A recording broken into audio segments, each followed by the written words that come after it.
Hello and welcome back to another episode of the Single Malt Review. The weather has turned rather poor on us and brought us inside, but it can't stop the whiskey.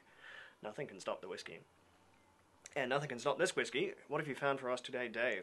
Oh, this one comes to us care of my lovely wife. This one she tried. I have not yet tried. From Speyside's smallest distillery, we have a Benromach. It is a cask strength Benromach, distilled 2001, bottled 2011. Coming to us from 7 different first fill bourbon casks. Now, I didn't know they even did a cask strength version of Benromach, so this is going to be quite exciting. 10 years old, so it's the same strength as their flagship bottling as the Benromach 10, which is extremely good. But this one will be a little bit of a different kind of an expression because their 10-year-old is quite a carefully put together blend of sherry casks as well as bourbon, whereas this is just bourbon, so it'll be a lighter style of Benromach. They're solid 60% ABV. So that's all the way cask strength. Balanced those casks to get that exact number. And Benromach, quite a popular distillery as of late. Recently reopened when the Gordon and MacPhail company, very exclusive independent bottlers and very good ones too, purchased the closed distillery from, I believe, Diageo in 1998. They were able to start it up, so they would have bought it maybe a few years back. The stills had been removed. I think everything had been removed apart from the washbacks were still in there, very generous of them. So they used those and everything else had to be brought in, but they kept as true to style as possible because they had cask samples going back, I think, to the 40s. So they had quite a good library of what Benromach used to be. And we'll get further into that as we taste it, but it's quite a compelling whiskey. It's looking very pale and yellow for a cask strength whiskey, but then better be for bourbon, right? Bourbon and the fact that it's uncoloured. Yes. So certainly not insipid. It's sort of really, it's what you'd expect from a 10-year-old bourbon whiskey, really. It's got some oils there. It's clean to the glass, leaving a really fine bead of droplets.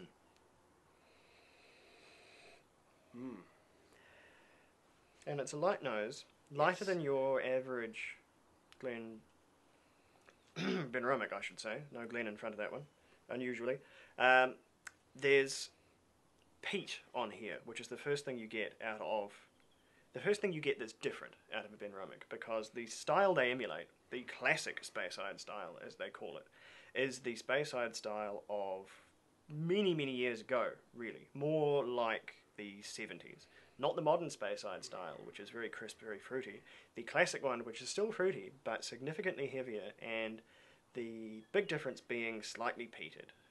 It's a very maritime kind of a peat. I'm thinking rock pools and seaweed. Kind of salty, briny. It shouldn't be as maritime as Islay because they use mainland peat. We should be looking for more of an Ardmore character, more of a dry, kindling sort of a peat, without that seaweed influence, without all the shellfish and briny goodness that comes along with Islay's peat. But let's see.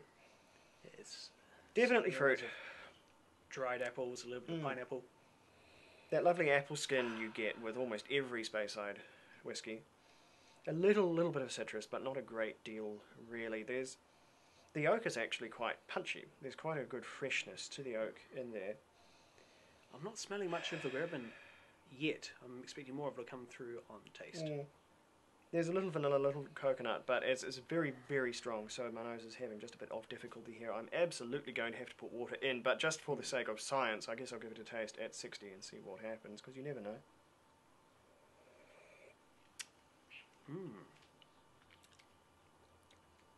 Now that's actually really quite peaty. Yes. Ooh. Yeah, and it's 60% as well, so as I thought, I'm going to dose that up. Here comes just the bourbon, a little though. bit. There's, along for peat, there's a big hit of vanilla and oak. There's peat immediately up front, and then there's really good, quite crisp white fruit, that real Speyside influence coming in. And then some of the bourbon wood does sort of make itself known. There's some nice little bit of vanilla pod, little bit of coconut, but nothing too extreme. It really is very, very light for Benromach. It's ordinarily a far heavier style of whiskey. That has mellowed the aroma remarkably. I'm now smelling bourbon, custard, more stewed fruit. It's really transformed the aromas for me. Oh, that's lovely. It certainly spreads it out a bit, Yes. sweetens it up. It's still just a touch dry The peat is still there on the tongue. for what I'm after, but It's still got the Speyside grains and waxy fruits. goodness me, that really is. Wow. That's really starting to even tread on Ardmore's toes. If you've ever had an Ardmore, very dry, very, very peaty mainland whiskey with it has those fruits, but they're very, very dry. Sort of a dry white wine character. Not quite. It's more like very dry hay. If you've ever walked into a proximity of a haystack in summer, there's that very, White very peaches dry. when they're starting to go a bit dry at the end of their life. They've got a bit of a crunch to the flesh.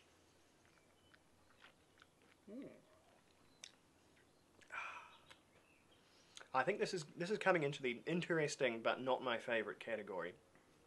It's a really intriguing look at a style of Benromach which is otherwise you can't even get this. The closest they do is they have an organic range made from organic barley, and goodness knows how you produce organic barley, but they manage, and it goes into organic casks, which is even more of a mystery how you make organic casks. I guess you don't spray your trees, I don't know. But that one is similar in that it's all bourbon, but they age that in completely new wood. So it's almost like nothing else. It's a Scotch whisky that's matured like a bourbon. And that one is much sweeter, much sort of fuller flavoured, and much darker than this one. These are obviously sort of second fills, if not third, given the colour here. I believe they're all first fill bourbon. First fill bourbon, Yeah. goodness me.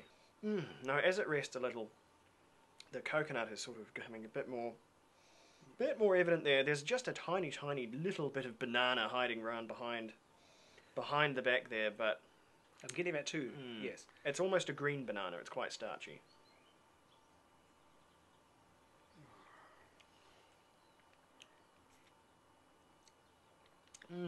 Very nice, but I think I would rather have the standard 10-year-old. I think that is a blend of the bourbon and sherry casks together, is much, much more than the sum of its parts.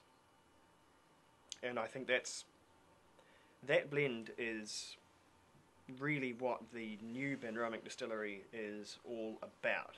I think this is interesting as a look into its component pieces, but I think tasting it, I think it really does need that sherry in there to become Benromach as a style.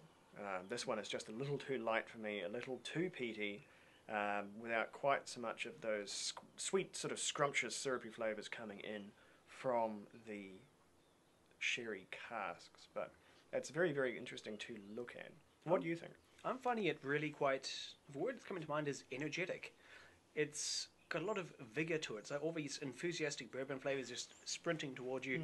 And the peat as well carries those along. So it's not an easygoing, relaxing, sit back and enjoy whiskey. It's a whiskey to enjoy perhaps if you're fond of the sports ball or watching some kind of big game, or doing something that is just going to occupy your mind and body. It's, not a comfortable, warm blanket in the slippers kind of a whiskey. It's a before dinner rather than an after dinner whiskey. It certainly is lively. It's very, very youthful. It will be completely unobtainable now, but a really interesting study would be to try this alongside the standard 10-year-old, which has that portion, I believe it's 40%,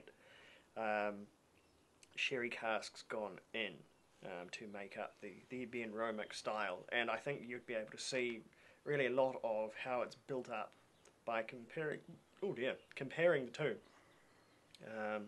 But no, this still is just slightly dry for my tastes. Now it's had a few minutes to breathe, it is really turning very fruity and waxy. What it may do as well, as that bottle wakes up, that's an old bottle.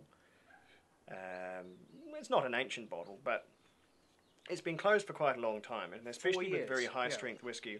We've only just opened it, just before we started filming, and whiskies like that often need really a week or two to really open up and become what they're meant to be. They can be a bit closed up, so I wouldn't be surprised at all as if we came back to this one in, say, 2 weeks, we would find a significantly different whiskey, since it had that chance to just oxidize out a little bit, sort the volatiles out, and just kind of get its act together.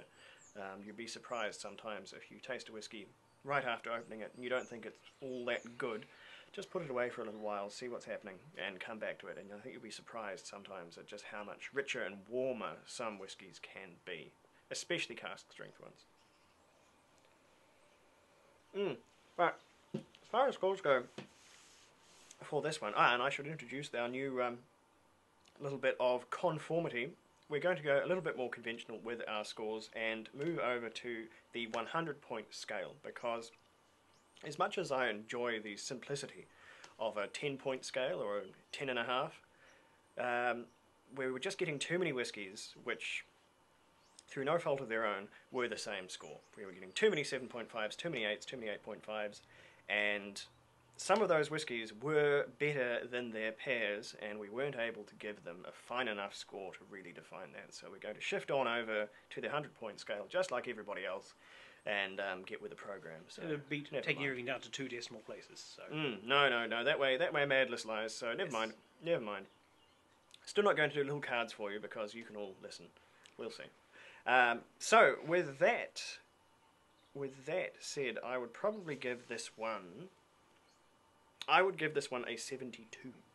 I think. What do you think? I would go a bit higher. It may not have come through in my descriptions and my reaction, but I find it's a really beguiling and really impressive whiskey. It's not all flavours I'd necessarily like. It's not necessarily everything I'd like in a Speyside, but it is.